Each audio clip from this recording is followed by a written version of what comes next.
વિમુચ્યતે નમસ્તસ્મૈ વિષ્ણવે પ્રભવિષ્ણવે. ઈષ્ટદેવ સ્વામિનારાયણ ભગવાન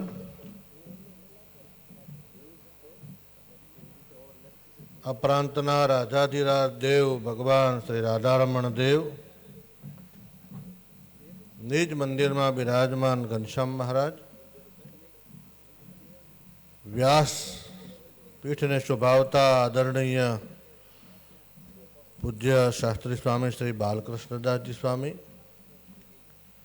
વ્યાખ્યાનમાળાના વક્તા સ્નેહી શાસ્ત્રી રાધારમણદાસજી સ્વામી,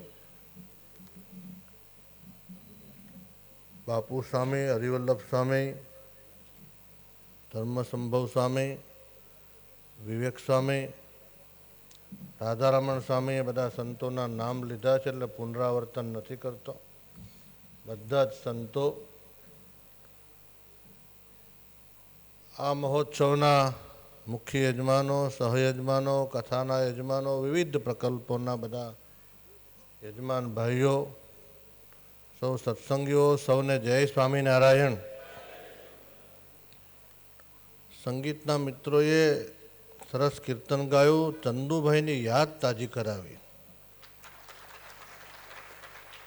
મને ખ્યાલ છે 1994 યા 5માં બાલકૃષ્ણ સ્વામીની સાથે ચંદુભાઈ અમેરિકાની યાત્રામાં હતા. અમે કોઈ જગ્યાએ ભેગા થયા હતા. પહેલી વખત ચંદુભાઈને ત્યાં સાંભળ્યા હતા. સંપ્રદાયનું ઘરેણું, નજરાણું જે કો તે બહુ કીર્તનો ગાયા આ સ્થાનમાં રહીને, પણ આ સંગીતના મિત્રોને મને લાગે છે એમની જતક, એમની ઝલક, છાયા ચંદુભાઈમાંથી આવી છે એવું જણાય છે. એમના શિષ્ય છે. Very good. ક્યારેક ગઢડે આવજો આ બધું લઈને ગાવા ગોપીનાથજી મહારાજને ત્યાં. હો, ચંદુભાઈ આવતા, નગારાન તગારાન વાજાન બધું લઈને આવતા. એવું લઈને આવજો. શ્રાવણ મહિનામાં ખાસ આવજો. તમે હાવ નવરા આવો ને, બધું કાંઈ પ્રોગ્રામો ન હોય ત્યારે આવજો. દેવ ઉત્સવવાળા પણ આવે છે. આ ઉત્સવ શિક્ષાપત્રી અને આચાર્ય પદ સ્થાપન દ્વિશતાબ્દી મહોત્સવ વડતાલમાં ઉજવાણો આપણે સૌએ દર્શન કર્યા. એની ઝાંખી ફરેણીમાં આજે આપણને પુનઃ થઈ રહી છે. આ આપણા સંપ્રદાયના દાદા ગુરુનું ગમતું સ્થાન, સદગુરુ રામાનંદ સ્વામીનું અતુય વાલું આ સ્થાન. જેમ ગરુડું સ્વામિનારાયણ ભગવાનને ગમતું, એમ રામાનંદ સ્વામીને ગમતું આ ફરેણી. અને એક જ મોટી નિશાની છે કે સ્વામીના પાર્થિવ શરીરના અંતિમ સંસ્કાર અહીંયા થયા. અને સ્વામીએ, સદગુરુ રામાનંદ સ્વામીએ હનુમાનજી મહારાજ પધરાવ્યા. આપણને આનંદ થાય. આપણા ભગવાન સ્વામિનારાયણ મહાપ્રભુએ પણ હનુમાનજી પધરાવ્યા. આપણા ભગવાનના મોટા નંદ સંતોએ, સદગુરુ ગોપાળાનંદ સ્વામી, મુક્તાનંદ સ્વામી, અદ્ભુતાનંદ સ્વામી, આનંદાનંદ સ્વામી, મોટા મોટા સદગુરુ નંદ સંતોએ પણ હનુમાનજી પધરાવ્યા. જે જે મહાન સંતોએ હનુમાનજી પધરાવ્યા ને, એ જાગતા ને બોલતા હનુમાનજી આ જગતમાં છે. બાકી હનુમાનજી તો ગલીએ ગલીએ ખૂણે ખૂણે ગામો ગામ છે. પણ મહાપુરુષોએ પધરાવેલા દેવ આજે પણ બોલતા અને જાગતા છે. સારંગપુરનો આપણને પુરાવો છે. ત્યારે સદગુરુ રામાનંદ સ્વામીનું આ પવિત્ર સ્થાન, આ તીર્થને પૂજ્ય બાલકૃષ્ણ સ્વામીએ જીવંત કર્યું. સત્સંગ જીવનમાં ફરાણીનો બહુ મોટો મહિમા છે. 14માની સભા છે, આપણે બધાએ જાણીએ છીએ. મહામંત્રની ઘોષણા આ સ્થાનમાં થઈ છે.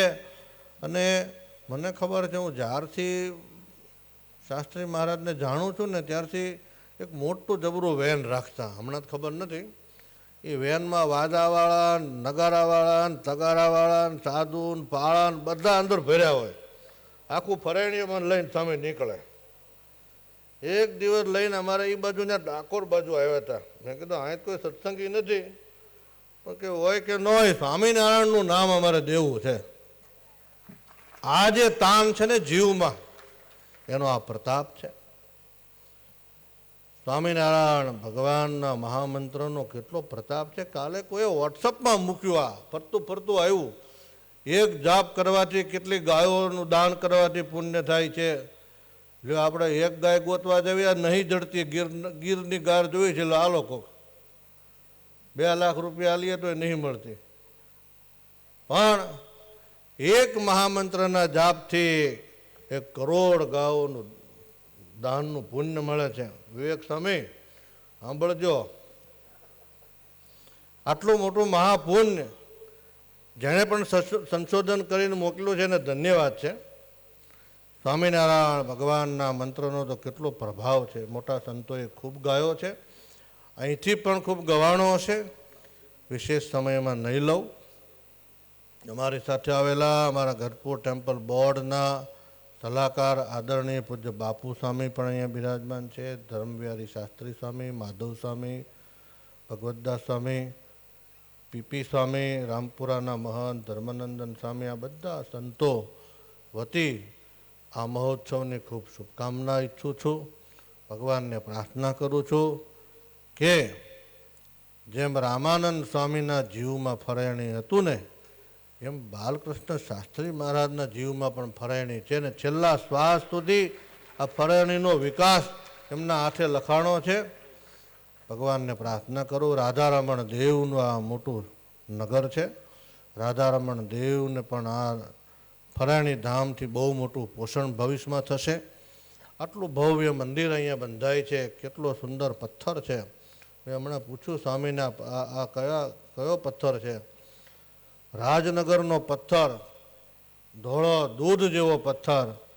કોઈ અહીંથી નીકળશે અને ખાલી એટલું જ કહેશે ને સ્વામિનારાયણનું મંદિર બહુ સારું, તોય એના જીવનું કલ્યાણ થશે. એવું ભવ્ય આ મંદિર થઈ રહ્યું છે. આ મંદિરમાં બધાય સેવા કરજો. ફૂલની પાકડી જેને જે શક્તિ ભગવાનને દીધી હોય એ સેવા કરજો. અને મંદિર પૂરું થઈ જાય ને પછી રાધારમણ દેવને જેમ તમે ધર્મ તો દો છો ને, એમ આ મંદિરે દેવાનો 5% 10% જે આ સરદારવાળા સ્વામી દે છે ને, એમાં હવે અમારે ચાલુ કરવું છે. મહામંદિરો હું દઈશ, મારી સંસ્થા છે જ બધી. બધાએ 5% કે 10% જે તે દેવના સ્થાનમાં રહેતા હોઈએ એ દેવને પોષણ કરવું ને કરવું. સ્વામિનારાયણ ભગવાને પધરાવેલા દેવો છે. એ મહાપ્રતાપી ઐશ્વર્યકારી દેવો છે. એના પ્રતાપથી આપણે સુખી છીએ. સંતો કે હરિભક્તો બધા કલ્યાણના કરનારા એ દેવો છે. સ્વામિનારાયણ ભગવાને 6 ધામ સ્થાપ્યા છે. 6 ધામ કલ્યાણને કરનારા એ ભગવાન છે. ફરી ભગવાનના ચરણમાં પ્રાર્થના કરું. બાલકૃષ્ણ શાસ્ત્રી મહારાજનું સ્વાસ્થ્ય ખૂબ સારું રાખે. એમના મંડળના સંતો બહુ કર્મઠ છે. એમના પાર્ષદો પણ બહુ સક્રિય છે. મને સવારના 5 વાગે જગાડીને પત્રિકા દેવા આવ્યા, આ ગુરુ મહારાજે મોકલ્યો છે. મેં કીધું આ તમે સારું થયું અહીંયા એવા દર્શન થયા. કુરિયર કરી દીધું હોય તોય હાલત. અને હવે તો વોટ્સઅપનો જમાનો છે. વોટ્સઅપમાં જ મોકલવી એટલે ધક્કાધુક્કી બધું બંધ થઈ જાય.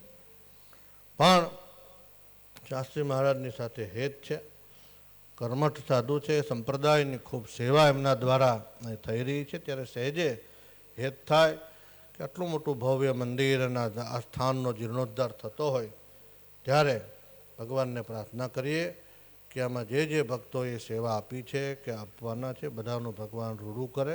જય સ્વામિનારાયણ.